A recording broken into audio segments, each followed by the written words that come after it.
나는 전능하신 아버지 하나님 천지의 창조주를 믿습니다. 나는 그의 유일하신 아들 우리 주 예수 그리스도를 믿습니다. 그는 성령으로 잉태되어 동정녀 마리아에게서 나시고 본디오 빌라도에게 고난을 받아 십자가에 못 박혀 죽으시고 장사된 지 사흘 만에 죽은 자 가운데서 다시 살아나셨으며 하늘에 오르시어 전능하신 아버지 하나님 우편에 앉아 계시다가 거기로부터 살아있는 자와 죽은 자를 심판하러 오십니다. 나는 성령을 믿으며 거룩한 공교회와 성도의 교제와 죄를 용서받는 것과 몸의 부활과 영생을 믿습니다. 아멘. 할렐루야. 우리 주님의 이름을 찬양하며 나아갑시다.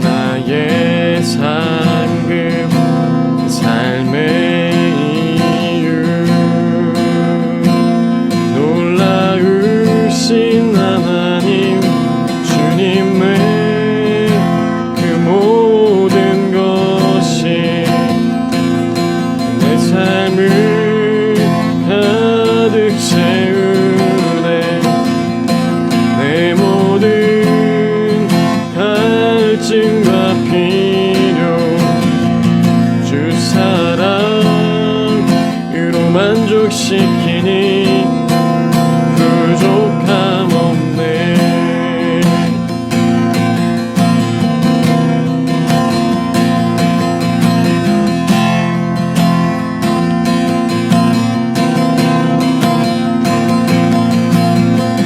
내 죄 위하여 대속하신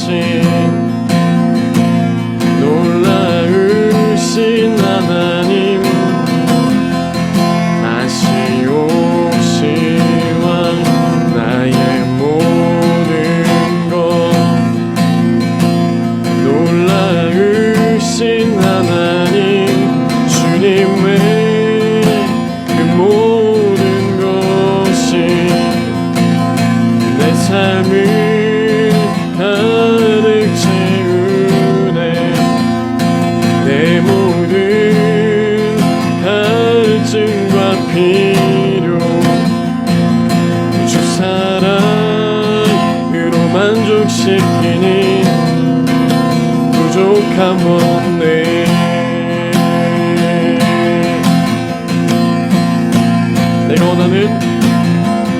내가 원하는 모든 것보다 더 부족함 없는 나의 주님, 내가 말하고 하는 것보다 더욱더 놀라우신 주님의 그 모든 것이 내 삶을 가득 채우네. 내 모든 갈증과 필요 주 사랑으로 만족시키니 부족함 없네.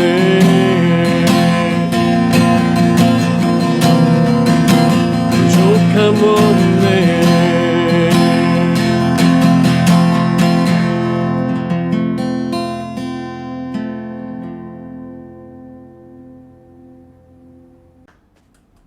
여러분 반갑습니다. 오늘 우리에게 주시는 하나님의 말씀 마태복음 5장 6절에서 7절까지의 말씀입니다. 함께 한 목소리로 읽어보도록 하겠습니다. 의에 줄이고 목마른 자는 복이 있나니 그들이 배부를 것이며 긍휼히 여기는 자는 복이 있나니 그들이 긍휼히 여김을 받을 것이며. 아멘.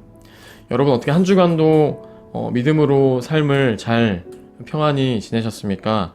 여러분들의 한 주간의 삶이 궁금합니다. 어떻게 지내셨는지요? 저는 잘 지내고 잘 먹고 잘 있습니다. 날씨도 무더운데 여러분 건강 조심하시고 또 코로나도 조심하시기를 바랍니다. 여러분, 우리가 지난주에 나누었던 말씀 기억이 나십니까? 바로 우리가 오늘 읽어본 말씀 좀만 더 위로 가보면 나와 있죠. 애통하는 사람, 또 온유한 사람에 대해서 우리가 저번 주에 이야기를 나누어 보았습니다. 우리는 이 땅을 향해서 애통할 수 있는 마음을 가져야 한다라고 말했죠. 그리고 온유함과 겸손함으로 하나님의 뜻에 합당하게 살아가야 한다라고 이야기한 적이 있습니다.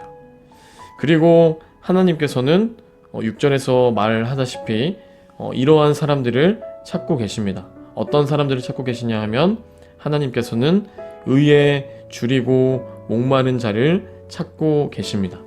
여러분, 의라는 것은 어떠한 의미를 가지고 있을까요? 의라는 것은 두 가지의 뜻을 가지고 있습니다. 첫째로는 하나님과 나 사이에 좋은 관계를 이야기할 수 있습니다. 하나님과 나 사이에 올바른 관계를 이야기할 수 있습니다. 나와 하나님, 그 사이의 그 관계는 어떠한가 우리는 잘 살펴보아야 한다는 것입니다. 우리가 일주일에 한 번 예배를 드릴 뿐만 아니라 우리가 우리의 매일의 삶 속에서 하나님과의 관계를 우리가 매일매일 맺으며 우리가 함께 살아가야 하는 사람이 바로 의에 줄인 사람, 의에 목마른 사람이라고 말할 수 있습니다. 그래서 하나님과 나 사이의 그 관계를 우리가 어떻게 발전시킬 수 있는지, 내가 오늘 하루 무엇으로 또 어떻게 하나님과 더욱 친밀해질 수 있는지, 우리는 이것에 대해서 매일매일 씨름하고 하나님께 기도하고 하나님을 우리가 묵상하는 그러한 시간들을 가져야 한다는 것이죠. 그리고 의는 둘째로 이웃과 나 사이의 좋은 관계에 대해서 이야기합니다. 나와 내 주변의 사람들은 어떠한 관계를 맺고 있는가라는 것이 핵심입니다. 그래서 의라는 것을 두 가지로 압축해 보자면 하나님과 우리와의 관계, 또 우리 친구들과 이웃들과 나와의 관계가 어떠한 관계를 맺고 있는가, 좋은 관계를 맺어야 하지 않는가 라고 알려주고 있는 말씀이 오늘 바로 마태복음 5장 6절에 의에 줄인 사람, 목마른 사람이라고 예수님은 말씀하고 계십니다. 그래서 하나님과 관계가 좋은 사람, 또 이웃들과 친구들과 관계가 좋은 사람들은 어떠한 사람들이냐고 말할 수 있냐면 정의로운 사람, 공의로운 사람이라고 말할 수 있습니다. 의라는 이 단어는 무엇인가 하면은 헬라어 언어, 성경의 원래 언어로 이야기해보자면 디카이오 시네라는 그러한 의미를 가지고 있습니다. 그러한 단어를 가지고 있습니다. 이러한 디카이오 시네라는 것에 대한 그 직역의 의미가 어떤 것인가 하면은 바로 막대기라는 것이죠. 막대기. 이건 이제 연필인데 막대기라는 의미를 가지고 있습니다. 여러분, 이 연필을 보면 구불구불합니까? 똑바릅니까? 똑바르죠. 일직선이죠. 막대기는 일직선으로 똑바른 것이 이 막대기입니다. 그렇다면 이것은 무엇을 의미하냐 하면 하나님과 나 사이의 관계가 일직선으로 이렇게 똑발라야 된다는 겁니다. 우리가 하나님을 믿지만, 우리가 교회를 다니지만 내 마음에 어떠한 믿음이 없고 항상 불안과 고민과 정말 걱정 가운데 가득하다면 그러한 마음은 이러한 하나님과의 일직선의 똑바른 관계가 아닌 구불구불하고 정말 휘어진 그러한 관계라는 것입니다. 그래서 의라는 말을 통하여서 우리가 깨달을 수 있는 하나님과의 관계는 우리가 하나님과의 관계가 구부러지거나 휘어진 관계가 아니라 정말 올곧고 정말 아름다운 일직선의 관계가 되어야 한다라는 것입니다. 그리고 사람과 사람 사이에, 그러니까 이웃과 나 사이에 그러한 관계도 의라고 말할 수 있는데, 사람과 사람 사이의 부당한 관계, 어떤 높은 사람이 연약한 사람을 무시하거나 힘 있는 사람이 힘없는 사람을 핍박하거나 혹은 가진 사람이 가난한 사람을 괄시하는 이 땅의 구불구불한 모든 그 관계들이 하나님 앞에서 바르게 쫙 펴져야 한다라는 것입니다.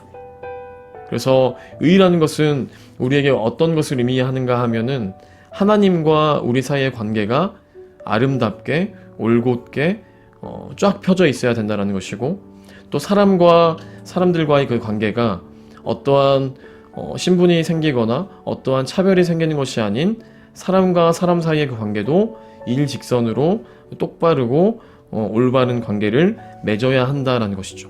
그래서 우리는 이것을 공의롭다, 정의롭다라고 성경에서는 자주 표현하곤 합니다.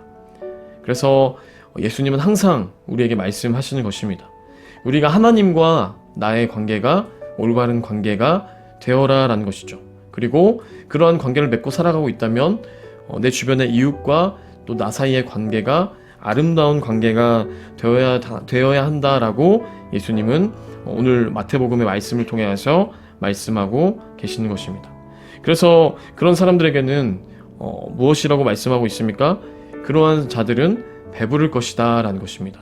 그러한 자들은 하나님께서 풍족하게 충만하게 채워주실 것이다 라는 것입니다. 왜냐하면 우리가 어떠한 올바름을 추구하다 보면, 우리가 어떠한 하나님의 그러한 의를 추구하다 보면 우리가 때로는 어려움도 있고 궁핍함도 있고 정말 안타까운 상황이 놓여 있을 때가 있지만, 그러한 상황 속에서 우리가 좌절하지 아니하고 우리가 의로운 길을 쭉 걸어가는 사람들에게는 하나님께서 분명한 체험과 하나님께서 분명한 그러한 선한 길로 인도하시는 그 길이 있게 될 것이다 라는 것입니다. 그래서 그들은 배부를 것이며 그들은 정말 하나님으로 인하여서 충만하여질 수 있다라는 것입니다. 그리고 그렇게 의에 주리고 목마른 자들이 가져야 할 그 다음의 마음은 어떠한 마음인가 하면은 바로 7절에서 말하고 있죠.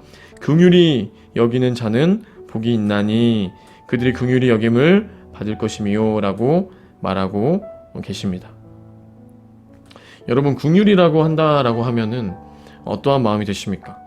혹시나 누군가를 동정하거나 누군가를 그냥 간단하게 불쌍히 여기는 그 마음이 긍휼이 아닙니다. 어떠한 값싼 동정, 어떠한 그냥 연민이 아니라 하나님께서 우리를 긍휼하게 여겨주셔서 그 아들, 하나님의 그 아들 예수 그리스도를 보내주신 것처럼, 그리하여서 죽을 수밖에 없는 우리가 하나님의 자녀가 되었던 것처럼, 하나님의 그 긍휼하심은 어떠한 긍휼인가 하면은 우리를 완전하게 변화시키시고 우리를 정말 하나님의 자녀로서 변화시키시는 모든 것을 내어주시는 그 긍휼이 하나님의 긍휼이라고 할 수 있습니다.